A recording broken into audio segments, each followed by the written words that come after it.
अधिक मास विशेष ऑफर्स फक्त कैलास अडगावकर ज्वेलर्समध्ये. 15 मे ते 15 जून दरम्यान चांदीच्या मजुरीवर 50% सूट आणि सोन्याच्या मजुरीवर 30% सूट.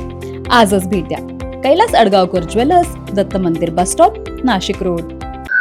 मागील काही दिवसांपासून आपण बघितलं असेल माझ्याशी संबंधित photo social media, Instagram, Facebook, काही तर माध्यमांवर त्या ठिकाणी दाखवले जात आहेत, न्यूज पोर्टलवरही दाखवले जात आहेत. आणि म्हणून या बाबतीत खुलासा होणं मला वाटतं हे आवश्यक आहे, म्हणून मी आज हा खुलासा या ठिकाणी करतोय.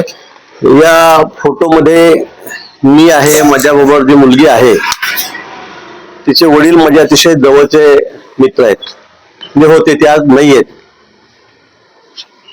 त्यांची आई जी आहे तिची माझ्या बहिणीच्या वर्गामध्ये शिकलेली आहे, कॉलेजात सोबत होते, त्यामुळे आमचे घनिष्ठ संबंध आहेत आणि अतिशय कौटुंबिक जिव्हाळ्याचे संबंध आमचे आहेत. माझ्याकडे असं कुठलं गणपती नसेल, दुर्गोत्सव नसेल, कुठला सण नसेल की त्या सणामध्ये यांचा परिवार कधी हजर नसतो. आणि म्हणून या ठिकाणी मी काही फोटो सुद्धा आणलेले आहेत. त्या फोटोमध्ये माझ्या मुली आहेत, मी आहे. या फोटोमध्ये गणपतीच्या वेळेशिवाय आरतीचे फोटो आहेत, माझ्या मुलींच्या सोबत मुलीचे फोटो आहे. म्हणजे अगदी अशी फोटो, म्हणजे माझ्या मुली मुंबईला आल्या गावाहून की या सगळ्या सोबत असतात. फिरायला असेल, कुठे शॉपिंगला असेल, कुठे बाहेर जायचं असेल तर हे सोबत असतात. त्याचे अनेक फोटो, शेकडो फोटो माझे आणि यांच्या परिवाराचे, याच्या आईचे, यांच्या भावाचे त्या सोबत आहे. ते गणपतीतले फोटो आहेत. माझ्या मोठ्या मुलीच्या मुलाला खेळवताना ती या ठिकाणी दिसते, फोटोवर दिसते. अनेक फोटो मी आपल्याला दाखवू शकेल की ते या ठिकाणी आहेत. हा गणपतीच्या आरतीच्या वेळेचा फोटो आहे. माझ्या बायकोचा मोठा उत्सव आपण मुंबईला करतो त्यावेळेला सुद्धा ती त्या ठिकाणी असते. तिच्या घरचे सगळे कुटुंबीय हजर असतात, भाऊ असेल, आई असेल, आणि इतके आमचे जिव्हाळ्याचे संबंध आहे.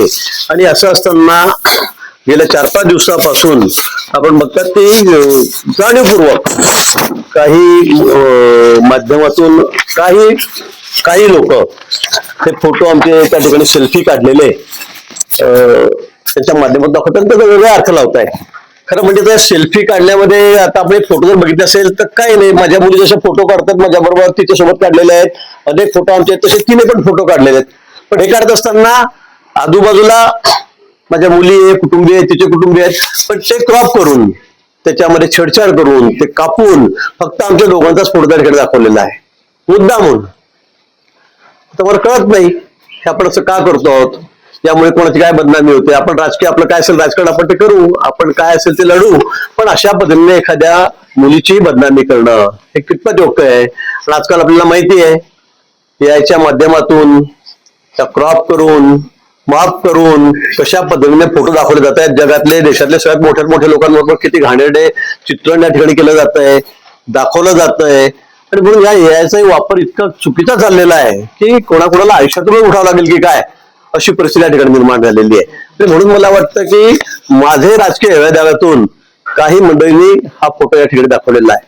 आणि दाखवणारे आपल्याला माहित आहे हे कशा पद्धतीने अगदी आमच्या सर्वोच्च नेत्यांपासून, देवेंद्रजींपासून, सगळ्या आमच्या मंत्र्यांपासून कशा घाण पद्धतीने त्यांच्याविषयी, त्यांच्या कुटुंबाविषयी किती घाण लिहितायत आणि घाण चित्रण त्या ठिकाणी दाखवतायत हे आपण नेहमी बघितलेलं आहे.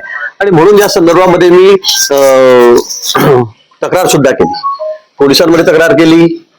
आपले कमिशनर आहेत यशस्वी यादव, त्यांच्याकडे सुद्धा तक्रार केली. आणि त्या तक्रारीच्या माध्यमातून ती चौकशी समोर आलेली आहे, तिचं सर्टिफिकेट मला या ठिकाणी मिळालेलं आहे. हे सर्टिफिकेट आपल्या समोर मी या ठिकाणी देतो, आपल्याला या ठिकाणी देतो.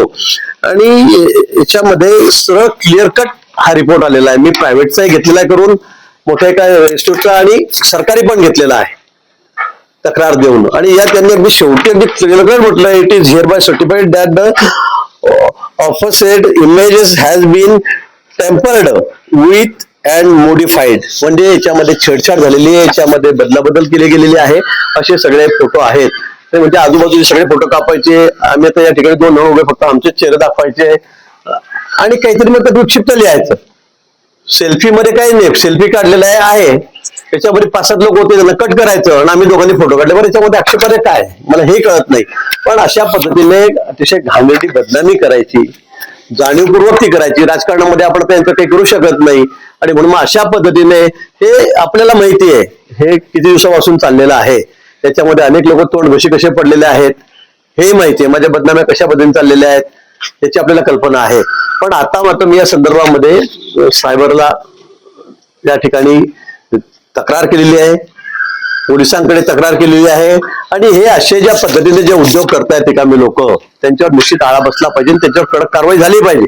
की माननीय मुख्यमंत्री महोदयांशी बोललेलो आहे, त्यांनाही पत्र दिलेलं आहे की या संदर्भामध्ये कोणी असेल, मी असेल उद्या कोणी असेल, आणि इतकं घाणेरडं दाखवलं जात आहे की बघवते नाही आणि काय करावं या विषयावर काही कळत नाही.